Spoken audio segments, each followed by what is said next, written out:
Hello बच्चों, let's read the question. The question says, de Broglie concept of matter waves is applicable only to atomic ions. Okay, तो इस question के लिए सबसे पहले हम इस क्वेश्चन के की कॉन्सेप्ट की बात कर लेते हैं। सबसे पहले हम इस क्वेश्चन के लिए इस क्वेश्चन का की कॉन्सेप्ट लिख लेंगे और हमको बताना है इसमें जो स्टेटमेंट दे रखा है ये स्टेटमेंट ट्रू है या स्टेटमेंट फॉल्स है। ये हमको बताना। तो इसका जो की कॉन्सेप्ट है that is de Broglie wavelength. De Broglie wavelength, ये इसका की कॉन्सेप्ट है।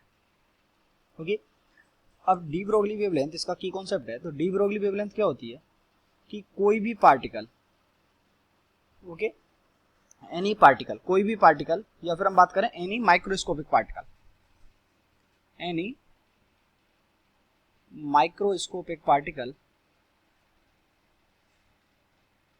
पार्टिकल जो कि कोई भी पार्टिकल, एनी माइक्रोस्कोपिक पार्टिकल जो भी मोशन में होता है, तो उससे मोशन में होता है और उसका मास m है और उसका अगर वेलोसिटी v है, तो उससे एक वेवलेंथ जो है एसोसिएटेड होती है। और उस वेवलेंथ की जो फॉर्मूला है लैम्डा इक्वल्स टू वो क्या होता है h/p, where p is the momentum. और p क्या होता है, अगर मास m है और वेलोसिटी v है तो p इक्वल्स टू mv, यानी कि जो लैम्डा है वो कितना आ जाएगा, h/mv आ जाएगा।